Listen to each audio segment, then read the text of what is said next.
Bueno, bienvenidos a 8910, les agradecemos a todos los que nos están acompañando. Desde ya quiero anunciarles que cada uno de ustedes que ve un programa o cualquier programa de TV1 que emite la emisora, les pedimos que pongan me gusta en YouTube o pongan me gusta en Facebook. Así nos ayudan en la promoción de nuestro esfuerzo diario, que es llevar a todos ustedes una línea nacional, una línea diferente, una luz al final del camino. Hoy particularmente tenemos un invitado de los cuales probablemente muchos dirán, no es un tipo famoso, porque en realidad en TV1 no invitamos gente famosa, pero invitamos gente capaz, gente inteligente, gente que ha contribuido al país, que ha ayudado mucho y que las circunstancias de la política, las circunstancias de la sociedad de hoy, es que la mayoría de esa gente se la silencia, pasa a un segundo plano. Nuestra idea es rescatarla, traerla a la luz, que sepan ustedes que tenemos todavía un acervo muy importante en la Argentina de pensadores, de operadores, de profesionales que nos nutren, que nos ayudan a pensar la Argentina del futuro.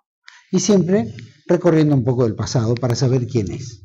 Para mí es un placer presentarlo hoy a Edmundo Urbani. Muchísimas gracias, Edmundo, por estar aquí en 8910. Agradecido yo.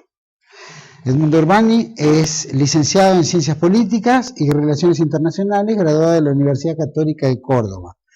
Ha estudiado también Filosofía y Economía en la UBA de Buenos Aires y ha sido en su niñez, o dentro de sus primeros trabajos, como director de Turismo Social y Deportes en la provincia de Córdoba.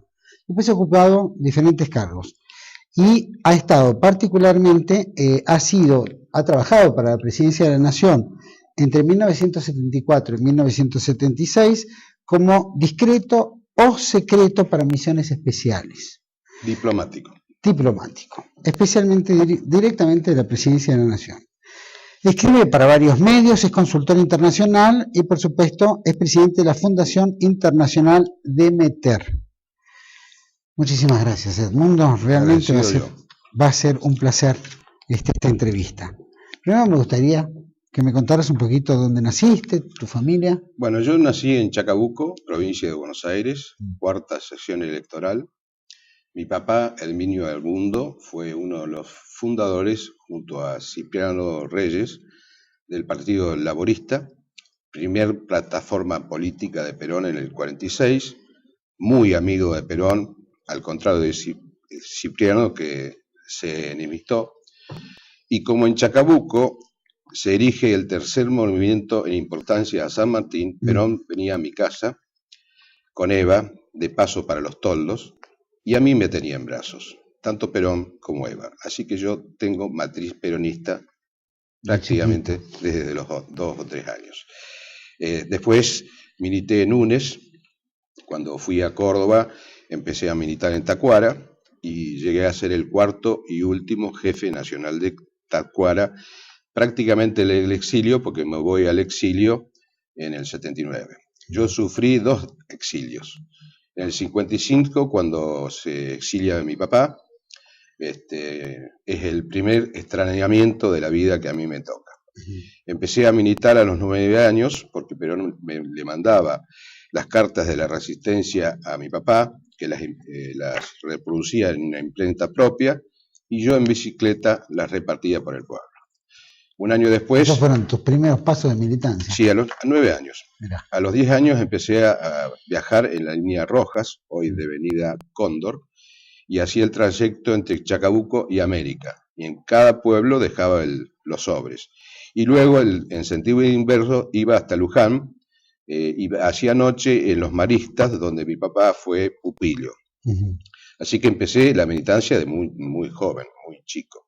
Y bueno, llegué a ser el cuarto y último jefe nacional de Tacuara.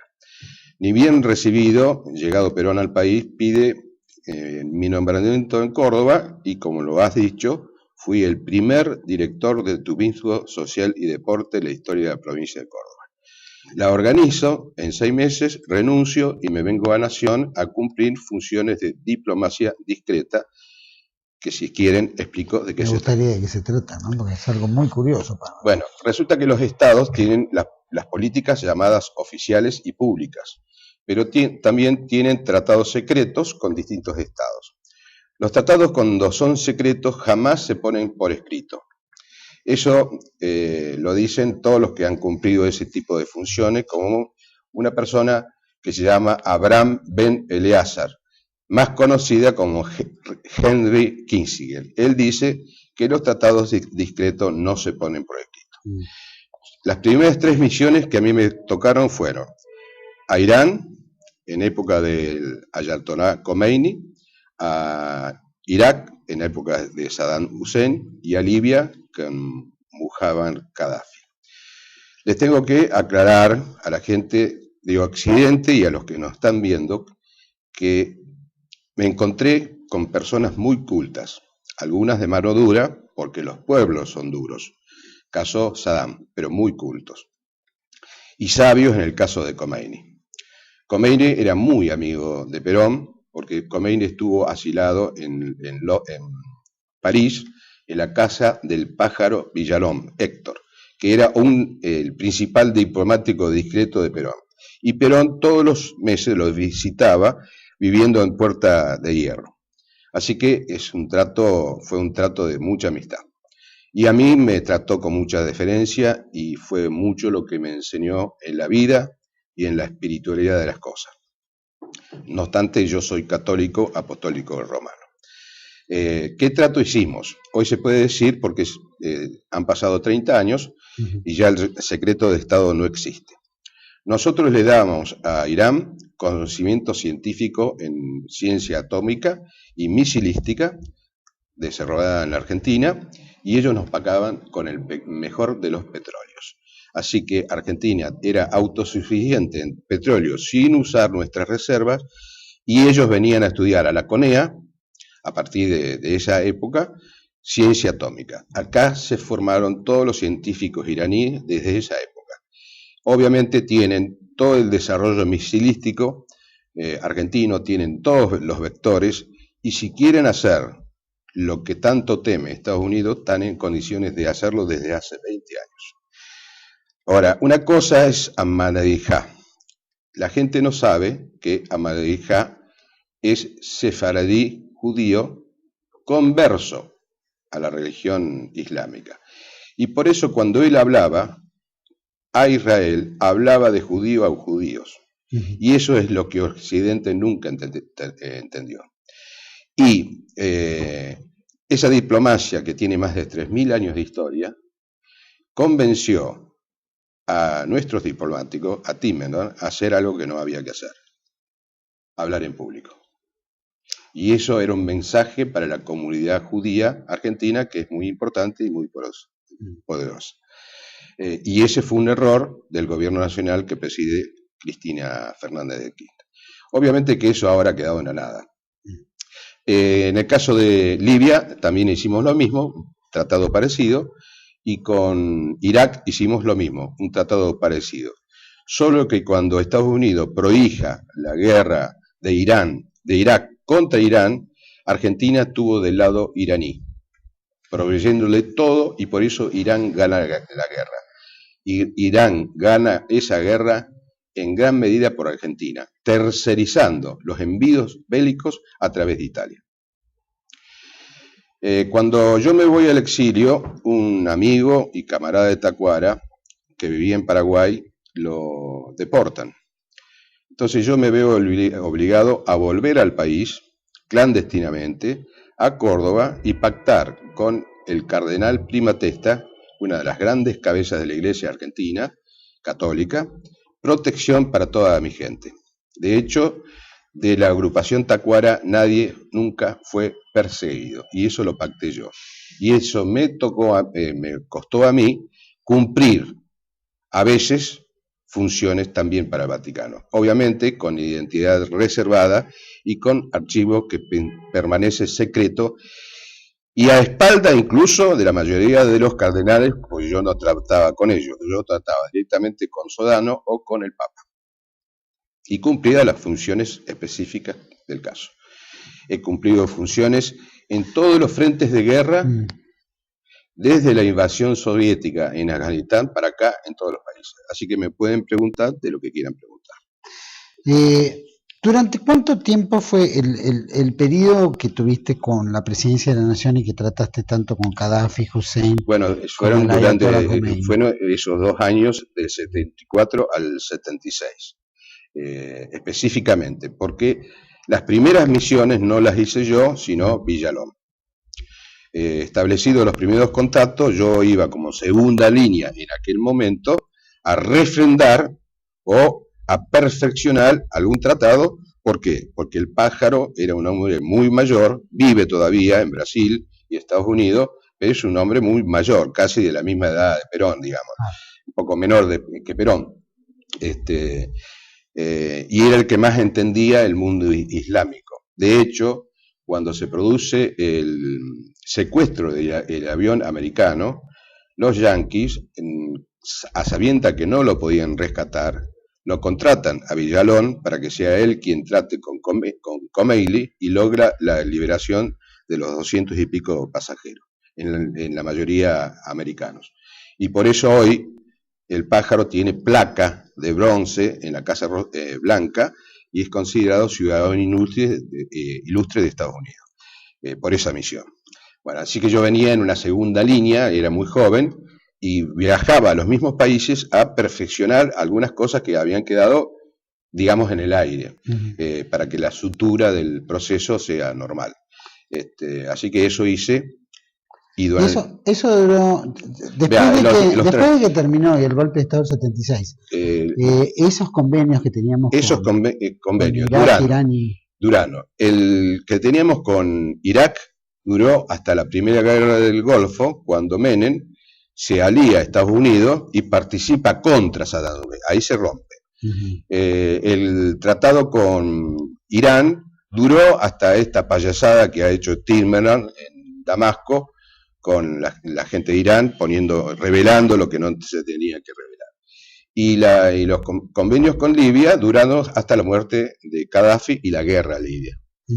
Le aclaro que en el caso de Gaddafi fue un gran amigo personal. Y era una gran persona. ¿Vos crees que el desarrollo científico que han tenido ha sido, por la Argentina, que ha provisto, le mereció a la Argentina algún tipo de represalias por parte de Inglaterra, Estados Unidos, que generalmente han tenido mucha influencia sobre nosotros? No, porque eran tratados tan secretos. A ver, si el pájaro Villalón es el que establece la ruta por la cual llega sin ser descubierto Khomeini, llega a Teherán y hace el golpe islámico contra el Shah de Persia, Reza Pahlavi, es indudable que ese tratado secreto, como no se pone por escrito, salvo por una filtración, y en aquel momento, como no existía la red, no existía el celular y ese tipo de cosas, eso jamás trascendió. Pero que cualquier ciudadano que pasase por la CONEA iba a ver iraníes estudiando ciencia atómica en la Argentina, eso es constancia histórica.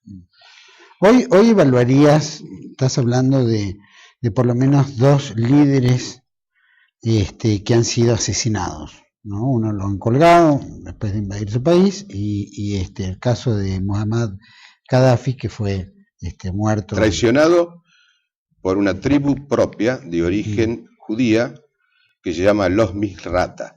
¿Vos crees que todo eso tuvo que ver pura y exclusivamente porque Estados Unidos estaba lanzando esta primavera árabe? No. ¿O tenía un trasfondo un poco más? Tiene otro trasfondo. Resulta que cuando Strauss-Kahn, el presidente del Fondo Monetario, dice a la prensa que había que reemplazar al dólar por los DEC, o sea, los derechos especiales, a él le hacen la cama. Y él comete un error diplomático. Aclaramos que Strauss-Kahn era el presidente del Fondo Monetario Internacional y que su debilidad eran las mujeres y se le hizo una cama en Nueva York, grosera, con una empleada del hotel. Claro.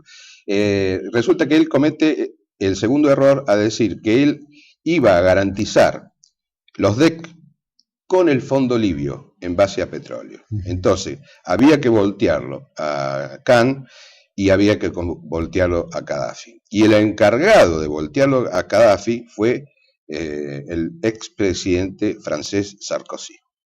Y como él, Sarkozy, es judío, por parte de madre y por parte de padre, él contrata a los Misrata, que eran judíos y que eran la guardia personal de Gaddafi, para que sean ellos los que lo asesinen. O sea que fue una profunda traición interna. interna.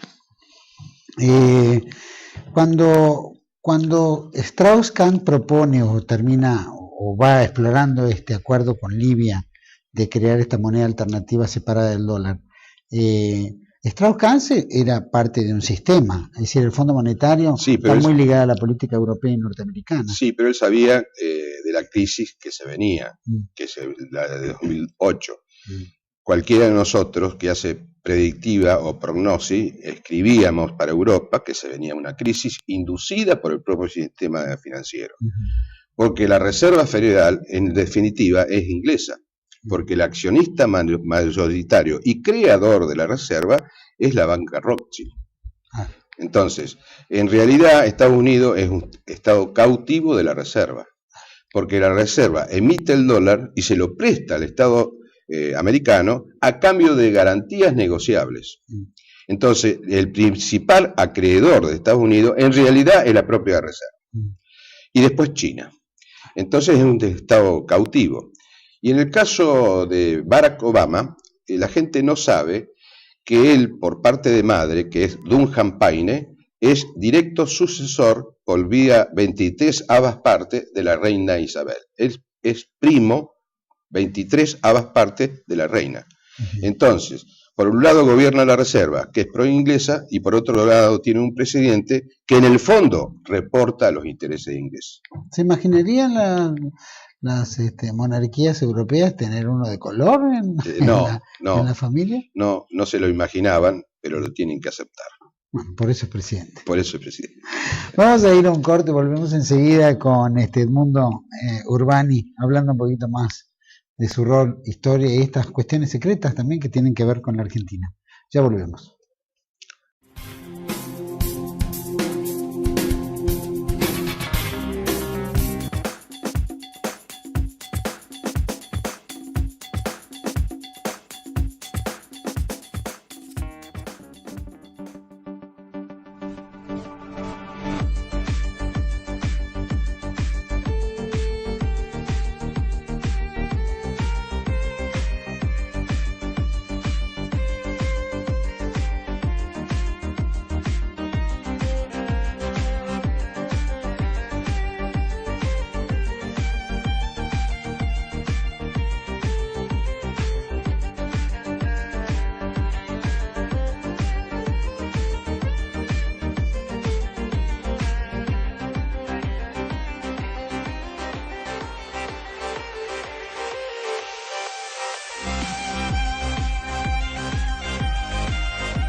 Bueno, seguimos aquí en 8910 con Edmundo Urbani, velando un poco esto de cómo es ser un diplomático discreto o secreto para un Estado. Edmundo, en tus viajes o al haberlo conocido tanto a Ayatollah Khomeini como a Hussein, como a Gaddafi, dijiste que uno era muy inteligente y los otros eran tipos muy inteligentes y capaces. Sí, lo que pasa es que... ¿Tenían otras características aparte que...? Bueno, en el caso de Saddam Hussein, él era laico. El partido Baas es un partido laico. Y eso le permitió poder gobernar tanto tiempo Irak. Porque al ser laico era neutral respecto de chiíes y respecto de suníes. Lo mismo que pasa en Siria. ¿Por qué los Assad pueden gobernar durante tanto tiempo? Más allá de las palabras que se dicen dictadores, no dictadores. Bueno, porque ellos son alawitas. Entonces, hacen un equilibrio entre los suníes, los cristianos, los chiíes y otras etnias como los drusos. Entonces, como es neutral, puede manejar. Y en realidad, tanto drusos como chiíes como católicos están a favor de Assad, Bashar. ¿Y qué pasa? cuando hablan de ambas químicas hay que tener mucho cuidado, porque el gas sarín normalmente tiene alta residualidad. O sea, yo no puedo ir al otro día sin mascarilla, sin cobertura, a tratar a un enfermo o algo por el estilo. Entonces puede haber sido otro gas, como eventualmente el gas fosfato orgánico, que no deja residuo y mata igual. Por otro lado, la ONU, en lo último que ha dicho, se ha tirado gas, pero no ha podido decir quién lo tiró, porque bien pueden haber sido los rebeldes. Los rebeldes reportan a Francia, que provee armas, y reportan a Arabia Saudita, que tiene intereses encontrados por razón religiosa con Irán, y en este caso con Siria. Y ha demostrado en este caso ser un gran geopolítico con prescindencia de la ideología Putin, porque ha manejado la cosa con mucha prudencia para ayudarlo en realidad a Obama a salir de un laberinto en el cual él mismo se había metido. Ahora tiene una salida elegante. ¿Eso lo obligaba también a Rusia a meterse en el tema? Y obviamente porque Rusia tiene convenios históricos secretos con Siria. Por ejemplo, Siria, aunque no produce, tiene una de las reservas de gas más importantes del mundo. Y además es el lugar por donde pasan todos los ductos con el petróleo del Caspio, que tiene salida al Mediterráneo. ¿Por qué? Porque de esa manera Rusia evita la salida por el estrecho del Bósforo, que es de fácil control. Si ya están en el Mediterráneo es otra historia. Entonces, el convenio es que los ductos pasen por Siria. Y en los puertos del Mediterráneo, donde Rusia tiene base, por ahí salen. Entonces, la cuestión empieza a ser lo que se llama disuasión estratégica, porque tanto Rusia como Estados Unidos tienen vectores atómicos. Entonces, no es tan sencillo decir, voy y tiro misiles. Y además, vuelvo a decir, para que haya guerra, tiene que haber dos bandos armados. Y en los dos casos tiene que haber logística. La pregunta entonces es, ¿quién provee la logística del bando rebelde? Además, ¿quién provee la en parte Arabia Saudita, en parte Francia. ¿Estados Unidos qué rol juega ahí? Juega un rol medio como de afuera. Pero parece que jugándolo de afuera quiere meterse totalmente adentro. Sí, pero no puede. A ver, la gente, pongo un ejemplo distinto. ¿Quién es el verdadero poder histórico desde el año 415 de nuestra era? Emperador Teodosio en Roma, en Egipto. Son los coptos, la iglesia copta, que es de matriz católica. Fueron los viejos herejes llamados monofisistas que negaban la doble naturaleza de Cristo, la divina y la humana. No obstante ello, la iglesia hoy, en el ecumenismo que plantea, quiere recuperar el manejo. Entonces la verdadera presencia es la iglesia. Y como la iglesia está en trato con el Islam, es la iglesia quien en el fondo maneja ese tema. Aunque no lo puede decir, lo puedo decir yo que estoy fuera de funciones. Y el que maneja esas relaciones es un argentino, el cardenal Sandri, que está acá. Sandri está a cargo del dicasterio para las relaciones con las iglesias orientales, la maronita, la siria, la armenia, etcétera, etcétera, y entre ellas los coptos. Entonces, ¿cuáles son los intereses que tiene Estados Unidos realmente en Egipto? El fósforo, porque es una materia para fertilizar suelos. Pero después, los reales intereses estratégicos los tiene el Vaticano y detrás Londres. Y la presidenta americana, América es, gente de izquierda dice que los trata de gendarmen, y en el fondo tienen razón. Solo que hay que entender que arriba de un gendarme hay un general, arriba un presidente y arriba factores religiosos o esotéricos. Entonces, en realidad cumple un papel policial, pero no es el verdadero poder. No y menos, cerebro. Claro, y menos ahora. Ahora hemos visto tanto en Libia como en Irak, como donde metieron los americanos la palabra democracia, entre comillas, no funciona. De libertad de los pueblos, han creado un gran caos interno, un enfrentamiento entre las tribus, que solamente, como bien decías hace un poquito, los hombres fuertes, inteligentes, podían manejar. Mantener el status quo. A ver, cuando Inglaterra derrota en la Primera Guerra Mundial al Imperio Otomano, genera los límites geopolíticos de todos los países de esa zona, menos Líbano, que es geopolítica francesa. Entonces, Lawrence de Arabia, que cumplió misiones reales de diplomática discreta, fue el que coronó al rey Faisal, el primer rey de Irak. Un descendiente, sobrino del rey, vive en Londres. Es arquitecto y está siendo formado ante la posibilidad de que vuelvan a los sistemas monárquicos en esa zona, porque esa zona tiene miles de años de monarquía. La democracia americana tiene 200 años. Entonces, genera más problemas de las soluciones que aporta. Y se ve, lo ve cualquiera leyendo cualquier diario del mundo. Aparte impone en otras culturas un sistema que solamente funciona en el mundo occidental, entre comillas. Sí, y no en todos. Y no en todos. Contame un poquitito con relación a cuando Prima Testa te recluta dentro de lo que de alguna manera. De alguna manera como diplomático vaticano. En Sí. todas estas misiones especiales. Contada, no en forma permanente. Además, el diplomático distrito no tiene una sede, puede vivir en donde sea. Lo llaman, lo citan, y si acepta la admisión, suscribe el secreto. Y la realiza durante el tiempo que sea necesario. Y luego hace el reporte y vuelve al país donde reside. Y normalmente tiene que tener... ¿Tu función es hacer reportes? No. ¿Tu función es armar contactos y tratar de solucionar problemas? Problemas, y en ese sentido yo he estado casi todas las guerras modernas, al menos desde la invasión soviética en Afganistán, de ahí para adelante, en todos los conflictos he estado presente. Por ejemplo, ¿qué impresiones te ha hecho o cuál ha sido tu rol más importante?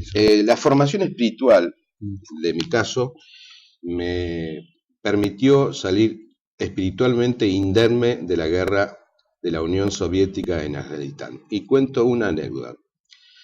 Los soviéticos tiraban juguetes mediante aviones con explosivos. Los chicos lo tomaban y detonaban. Eso es muy triste de ver y no todo el mundo lo soporta. Pero hay una cosa que es peor. Otros chicos se comían al chico muerto sin cocinar la carne y todavía palpitante. Los que vieron esos pidieron el retiro, todos. Muchos terminaron en psiquiátricos o suicidados en todas partes del mundo. Y los que todavía sobreviven, si uno les toca el tema, lloran a mares, porque son cosas muy duras de ver, que no son las cosas cotidianas. Y si yo pude resistir esa visión, fue porque fui con una solidez espiritual, al margen de la preparación de comando que siempre tuve. Pero no basta tener una buena preparación física. Para las guerras modernas hay que tener preparación espiritual, si no, no se puede soportar. Y por eso ocurren las cosas que ocurren ayer, con la matanza en Estados Unidos. Pierden la razón por aquellas razones y matan a inocentes hoy en día. Porque Estados Unidos prepara físicamente muy bien a su tropa, pero no las prepara espiritualmente para lo que van a ver. Entonces se vuelven locos. Eso es común. No es así para el Islam. Se ha visto en Vietnam, se ha visto en Afganistán, se ha visto en todas las guerras. En todas las guerras. Gran sufrimiento. En el caso islámico, ellos van a la guerra con una enorme formación espiritual. Sea el Fedayeen, sea el Mujahideen, sea el Talibán, con todos ellos he tratado de alguna manera. Y tienen una enorme preparación. Y además hay que saber cosas técnicas muy específicas. Cuando Occidente dice que el Talibán es heterodoxo, no explican por qué.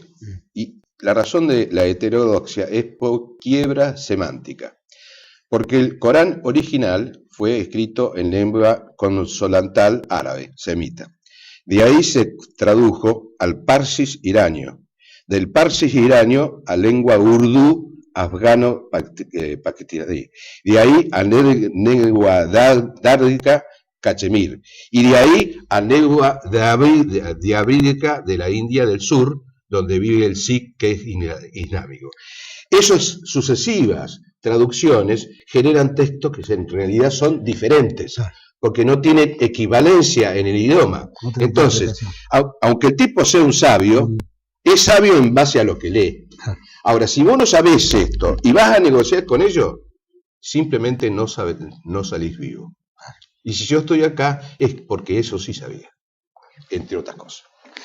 ¿Con quién tuviste mayor dificultad de trato? ¿Con cuál de todos estos grupos religiosos y políticos al mismo tiempo? El sí, porque la lengua dravídica es una lengua por aglutinación, como era la lengua perdida de Elam. Entonces es una lengua de las más difíciles. Y el pensamiento de ellos es totalmente distinto, siendo islámico, a lo que es un tipo que vive en Riad, en Arabia Saudí, o en Dubái. Entiende las cosas de otra manera. Entonces vos le tenés que encontrar el hilo. Pero primero tenés que entrar en confianza, porque si no confían en vos, como mediador de un conflicto, el conflicto no tiene solución. ¿Y cómo se hace que confíen? Es muy sencillo. Vos vas sin custodia, vas solamente como un eremita que va caminando al encuentro de...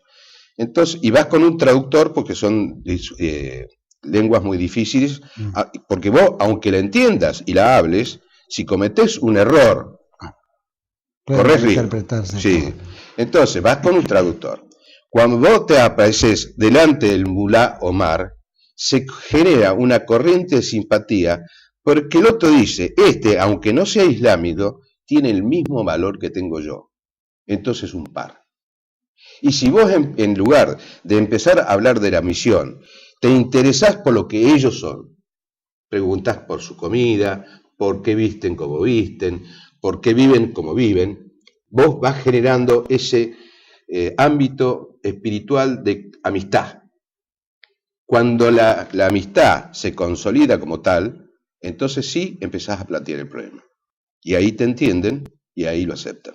¿Tuviste éxito en algunas de las cuestiones? Todas exitosas, y por eso estoy acá. Te explico una cosa. En geopolítica es un error usar la lógica aristotélica, porque es buena para la ontología, pero no para la geopolítica. Vos tenés que usar la lógica empírica de Bacon, que dice presencia, ausencia, variación concomitante. Entonces, ¿cuál es la presencia aplicada al caso afgano? Cuando ellos llegan al gobierno en el 95, toman una decisión religiosa.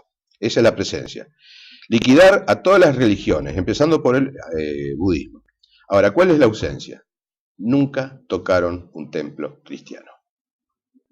Nunca tocaron una sinagoga. Y eso se debió a que hubo un trato diplomático discreto para que ellos, en lugar de atacar, protegieran. Y como el cristianismo está instalado en esta zona desde el 1700 de nuestra era, hay muchas iglesias chicas, parroquias si quieren, siendo minoría, son protegidos. Y vos fíjate que cuando el pastor protestante americano quemó el Corán, los talibanes no se la agarraron con los católicos, ni con los ortodoxos, se la agarraron con los protestantes. Entonces, eso está protegido porque alguien hizo una misión y la hizo bien. Ahora en el mundo islámico, lo vemos en muchos de los países, ya se han asesinado a más de 110.000 cristianos. Sí. ¿Cómo se explica una función como la tuya y el acontecer que preocupa tanto al Vaticano como a todos los cristianos del mundo? Lo que pasa es que esa última cifra en realidad surge de los últimos 10 años, sí. Poco menos. Porque no todos los diplomáticos discretos tienen la finura para entender. Normalmente América del Norte contrata tipos salidos de Harvard. Y ellos creen saber más que los pueblos originarios. Entonces, no hacen lo que hace un hombre de fe. Un hombre de fe dice fidex ex audite, la fe entra por el oído. El logos, sin el oído del apóstol, no hubiera fundado la fe. Si vos vas a ese país islámico y abrís el oído y el corazón, en lugar de explicar, y escuchás lo que ellos te dicen, entonces sí se genera esa corriente. Si vos haces a la inversa, generás el conflicto.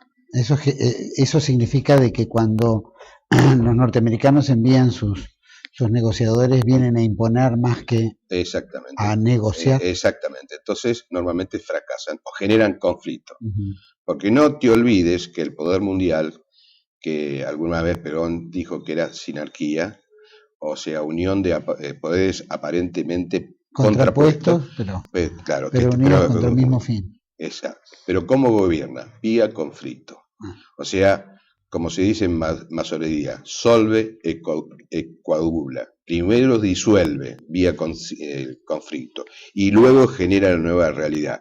Ahora, si la nueva realidad es la mera democracia, ahí no cuaja. Ahora, ¿cómo se explican los 110.000 cristianos muertos? Por esa razón, porque ha habido diplomáticos que en lugar de negociar un statu quo, pero no te olvides que los cristianos... ¿Se puede negociar con las tropas rebeldes, por ejemplo, en Chile, que son las que cometen las mayores atrocidades en los cristianos? Sí se pueden negociar algunas cuestiones si vas a las cabezas religiosas y no a la base. Es la cabeza. Y hay una cosa elemental.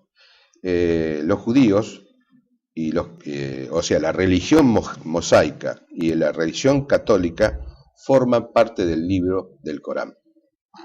Entonces, si vos sabés teología coránica y entrás por ahí a la negociación, la cabeza espiritual de un grupo, aunque sea extremista, te va a entender.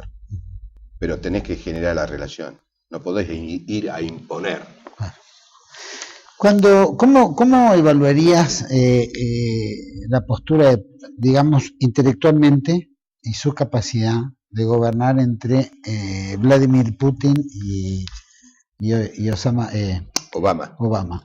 No, Putin es 10.000 veces más superior. Y el único par que tenía, geopolíticamente hablando, aunque la gente no lo sepa, fue Benedicto, que fue un gran geopolítico. Más allá de si tenía o no tenía carisma. Claro. Hablo de saber geopolítico. Hoy en el mundo se ve una medianía a nivel de políticos o jefes de Estado. Cometen errores que son verdaderamente infantiles, como le pasó a Dilma Rousseff, que no puede contener a su pueblo, como le pasa a Obama, que tiene un país prácticamente en disgregación. Hay estados que ya están planteando la secesión, hay muchas más monedas que el dólar, hay regiones de Estados Unidos que se manejan con moneda propia, como fue acá el Patacón, si vos querés. Sí. Está ocurriendo en California. Claro. 4.500 municipios tienen monedas diferentes. Exactamente. Entonces, eso es un principio de disgregación territorial. Y vos sabés que la gente del este considera territorio de Contija al oeste, y eso persiste hoy. Si eso persiste, el destino de un país es medio complicado. Entre el norte y el sur es así. ¿Cómo evaluaría? ¿Vos crees que hay una crisis de dirigentes hoy en el mundo? Hay una crisis de dirigencia en el mundo. ¿Hay una decadencia? Te pongo un ejemplo. Hay cientos de chicos que estudian filosofía en Occidente y muy probablemente sepan mucho de Aristóteles, de Platón, de Parménides, pero no hay filósofos. ¿Y por qué no hay filósofos? Porque no se enseña a filosofar. Vos estudiás ciencias políticas como yo, ¿y qué nos enseña? Nos enseña táctica, estrategia, historia de los grandes conductores y conducción política. ¿Y qué se enseña? Materias que no sirven para nada. Entonces la mayoría de los que se reciben terminan trabajando de taxista. O terminan siendo empleados públicos, pero no tienen una proyección política porque nunca nadie les enseñó. ¿Vos decís que hay una crisis de dirigentes? ¿Se podría decir que hay más una crisis del pensamiento? Exactamente, una crisis del pensamiento, una crisis de los valores, una crisis espiritual, porque lo que está planteando el propio Papa Francisco es eso, hay una crisis espiritual y él lo que pretende es retomar, digamos, un rumbo, más allá de la geopolítica del Vaticano, que es el ecumenismo. Entonces, esa crisis espiritual y de valores la tiene Occidente, no la tiene Oriente. Vamos a ir a un corte, vamos a volver enseguida con Edmundo Urbani, hablando un poquito más de todos estos temas y particularmente de la política nacional ahora en este tercer bloque. Ya volvemos.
Bueno, seguimos aquí en este último bloque de 8-9-10 con Edmundo Urbani, diplomático.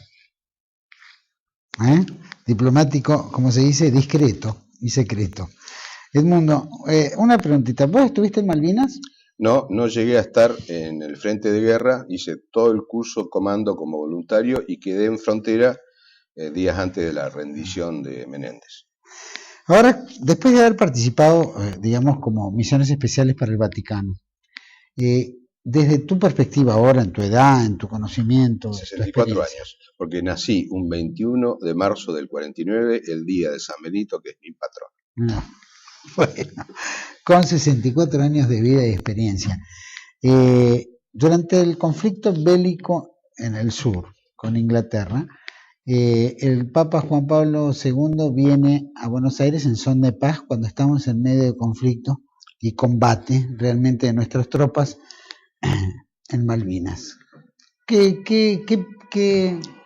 hubieras aconsejado al Santo Padre en su momento? ¿Cuál es tu visión? A ver, tengo visiones encontradas. En primer lugar, la misión del Vaticano. El Papa cuando viene, no viene en calidad de Papa, o sea, cabeza y vicario de Cristo. Viene como jefe de un Estado llamado Vaticano. Porque en el derecho internacional, el que va a mediar, así como fue en el Bigle y en el conflicto de Malvinas, tiene que tener potestad estatal, si no, no tiene valor en el derecho internacional. Pero ¿qué pasa? Eso no se le dijo a la gente. Entonces la gente creyó que él venía en condición de papa. Y eso es un engaño. Ahora, él no era una guerra ganada. ¿Quién engañó ahí? El propio Vaticano, entre otros. Y la insapiencia de nuestra gente. Porque en todo momento el Papa no dijo, yo no vengo como vicario, vengo como jefe de un Estado. Como él no lo declara, la gente cree que lo toma como Papa. Como Papa. Ahora bien, desde la perspectiva de la guerra, era una guerra inganable, porque la guerra estratégicamente era naval. Y la Marina no tenía ninguna posibilidad de actuar, y no se podía hacer un principio de masa terrestre en Malvinas, porque no había logística, y nuestros aviones de combate eran aviones tácticos con una capacidad de vuelo de 300 kilómetros. Entonces, más temprano que tarde, ellos iban a ganar la guerra. Simplemente esa guerra no debió haber sido planteada, al menos en los términos que se planteó. Eso no quita el valor del combatiente, del piloto, que está al frente del peligro, la sapiencia del piloto que volaba tocando con las alas el mar, para que no, claro, el coraje, eso está fuera de toda duda, y el Estado Nacional tendría que amparar a todos los excombatientes como corresponde, ampararlos en todo el sentido de la palabra. Entonces había una ambivalencia. Trajimos al Papa para una solución bélica, que no tenía solución en términos bélicos, y el Papa actúa como Papa cuando en realidad era jefe de un Estado. Entonces era toda una mezcolanza, digamos. Si hubiera sido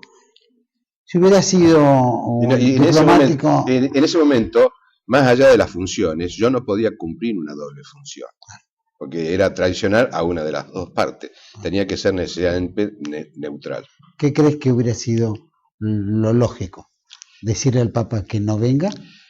No, lo lógico hubiera sido no hacer la guerra.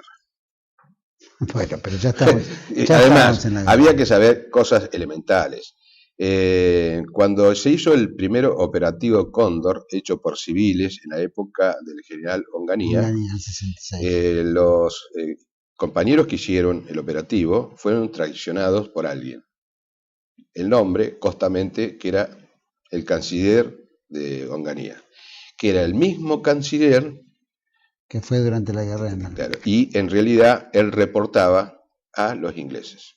Por ejemplo, cuál era la misión del Belgrano, eso, él descubrió cuál era la verdadera misión encubierta del Belgrano y por eso lo hunden. ¿Cuál era la misión encubierta del Belgrano? Trasladar pobladores argentinos civiles para hacer un principio de masa civil al Malvinas y a su vez invitar a los que quisieran venir a la Argentina en calidad de ciudadanos argentinos a vivir regularmente. ¿Eso en el medio del conflicto? Esa es una idea que fue de Perón sin hacer la guerra. Sí. El error de Galtieri fue plantearlo ya iniciada la guerra. Entonces una falta de conducción estratégica evidente. Que hoy hay un trabajo de Carlos Ortiz de Rosas, diplomático nuestro, sí, pariente mío, por supuesto, que él participó de una reunión que lo invitó a almorzar digamos, del Foreign Office inglés, uno de los que estaba encargado de Sudamérica, particularmente los temas bilaterales.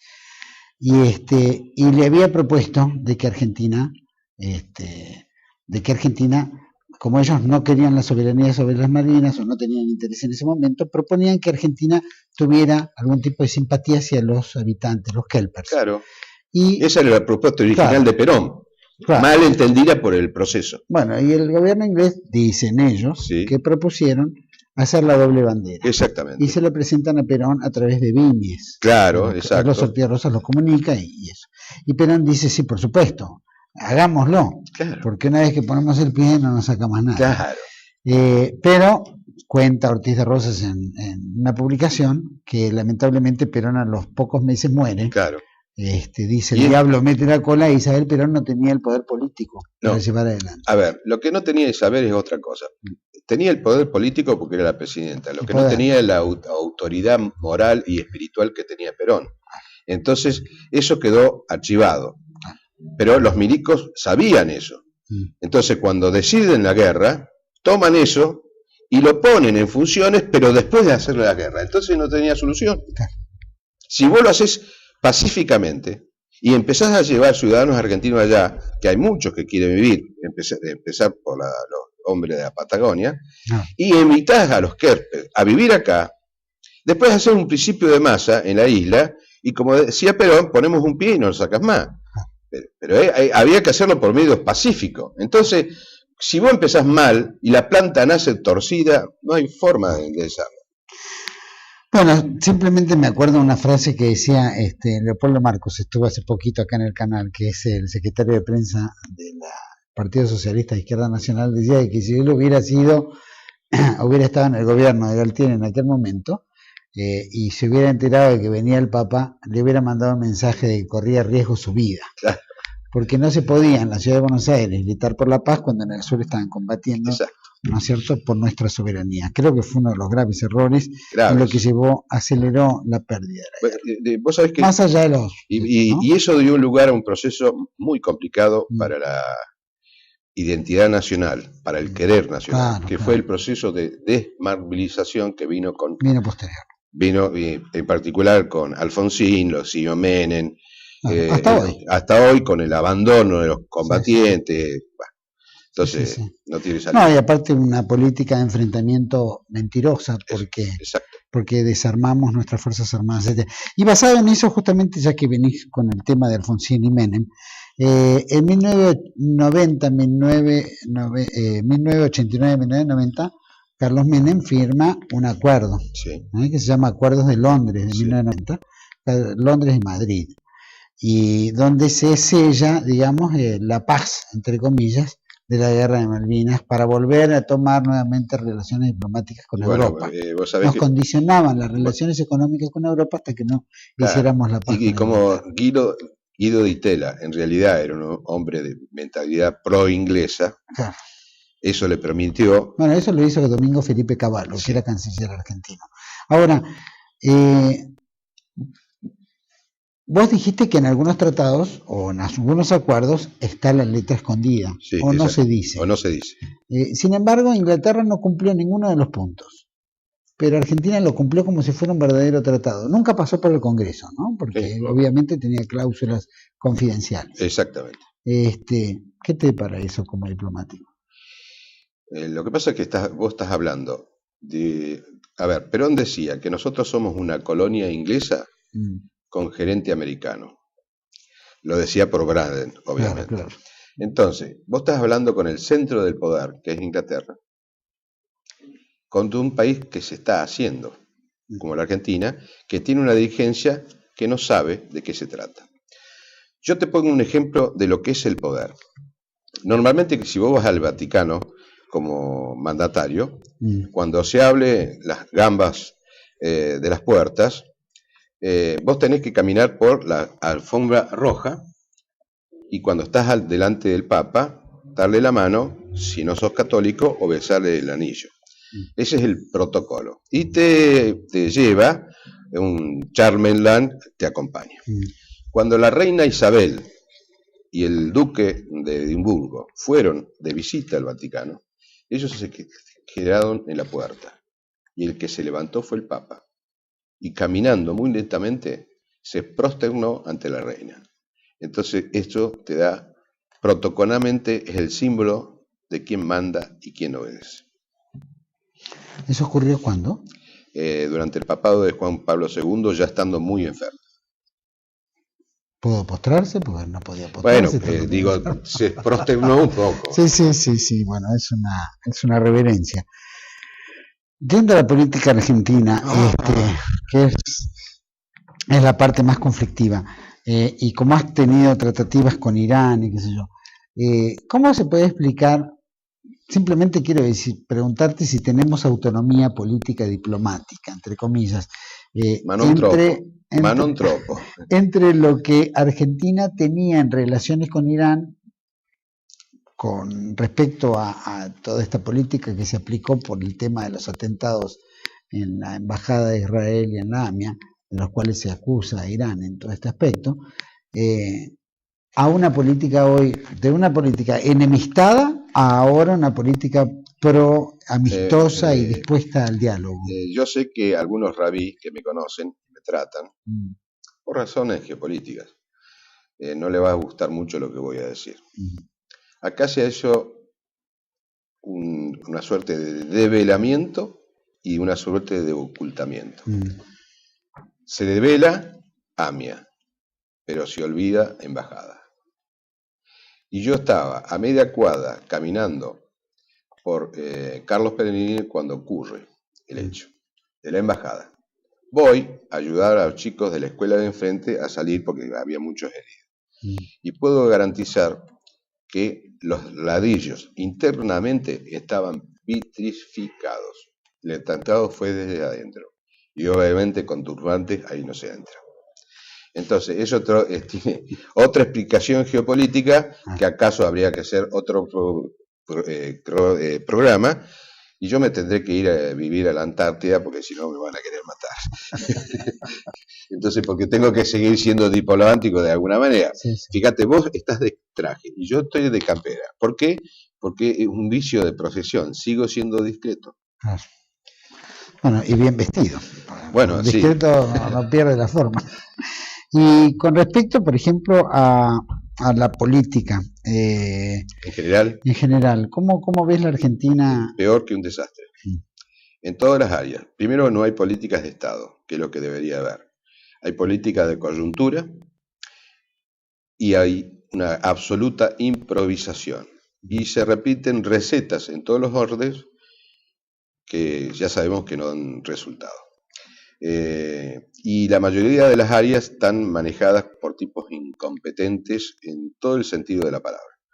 El único que por ahí salva un poco la ropa es Galucho, que por lo menos conoce una parte de la historia, no conoce toda. Por ejemplo, Argentina en realidad es un país con petróleo, no es un país petrolero. Nosotros tenemos reservas petroleras que vaca muerta no existe.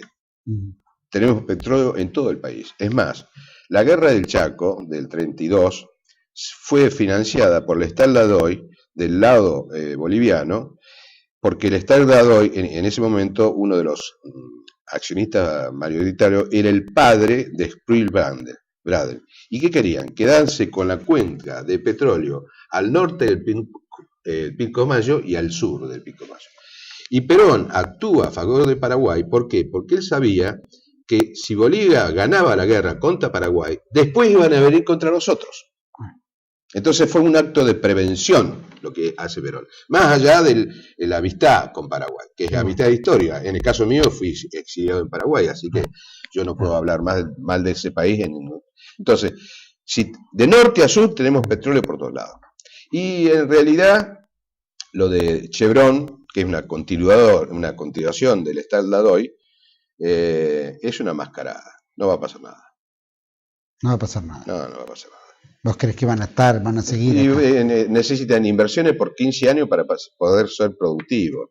Si no sabemos qué va a pasar en el mundo el día de, no sé, dentro de un mes, ¿qué me vienen a hablar de 15 años? Ahora hay un tema de modelo que difícilmente se entiende qué es el modelo, ¿no? El peronismo tuvo proyectos. Tenía el modelo nacional de Perón, ¿no? El proyecto nacional.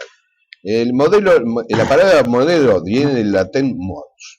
Eso implica un patrón ideológico.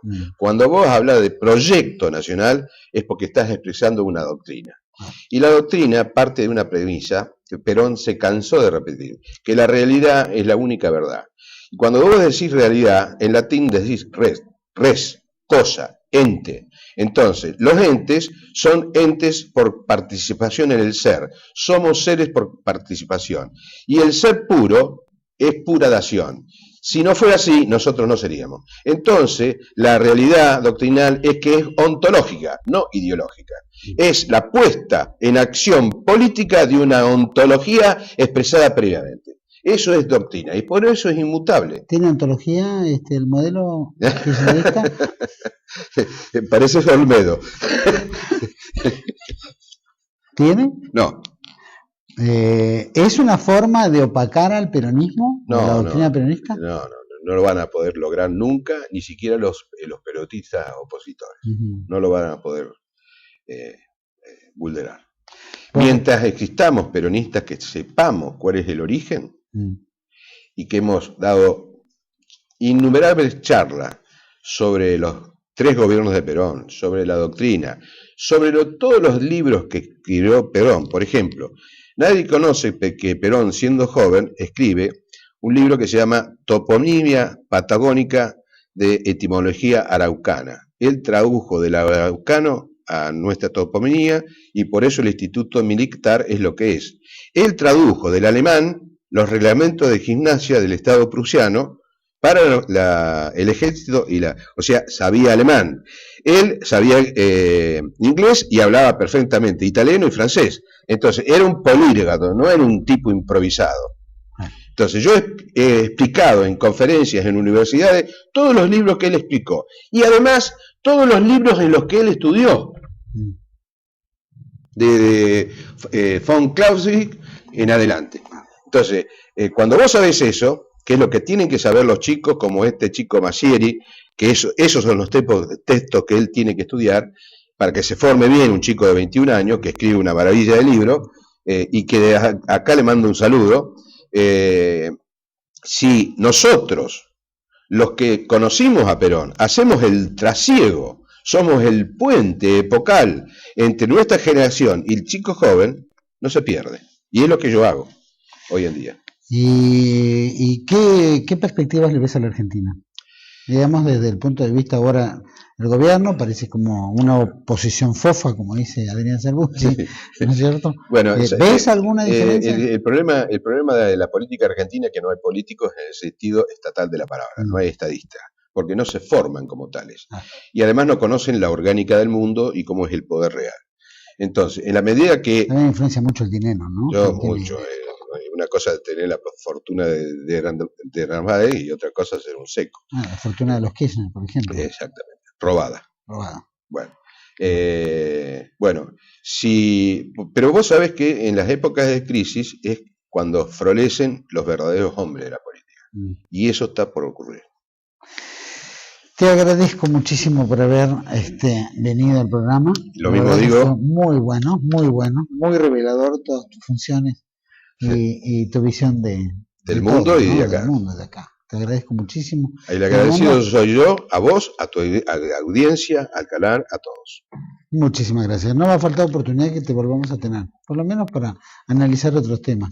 ¿Listo? Nacionales, geopolíticos, filosóficos, todo bueno. ¿Hay algún filósofo que te guste en la Argentina? Yo tuve de maestro, al único filósofo que dio América. Se llamó Nibio de Anquil. Que lo único que tenía de Nibio era el nombre. Otro moderno, actual, ya. No existe. Tenemos un amigo en común. Sí, bueno, pero para que llegue a filósofo tiene que caminar un... Mira que es filósofo. Muchísimas gracias. Listo. Y a todos ustedes les agradezco por habernos acompañado aquí en 8910. Las reflexiones, bueno, qué curioso, ¿no? ¿Cuántos argentinos hay que han cumplido roles tan importantes en el mundo y que ni siquiera se sabe, ¿no? Cuánta contribución se ha hecho de la Argentina hacia afuera. Cuántos valores tenemos y cuánto acervo, ¿no es cierto?, de experiencias. Lástima que no se los utilice hoy en día como para poder proyectarnos hacia una Argentina de verdad. Lamentablemente estamos en una chatura diplomática, una chatura cultural, una chatura, llamémoslo en esencia, ¿no? Moral, ética, que lamentablemente esto es lo que nos está empujando hacia abajo. Sin duda, tenemos los argentinos que repensar bastante, tratar de salir adelante, poder descubrir personajes que hay, porque la inteligencia está, gente capaz hay, profesionales de primer nivel hay, y pensadores hay, muchos, pero el sistema los opaca. Nosotros vamos a tratar de traerles poco a poco algunos de los que nosotros consideramos como grandes pensadores argentinos o grandes contribuyentes argentinos, que no necesariamente pasa en lo económico, sino en lo cultural, en el pensamiento, en la acción y en su profesionalidad. Los espero el próximo 8, 9, 10 aquí en TLB1, Toda la Verdad Primero. Y si le gusta, ponga me gusta. Gracias, hasta pronto.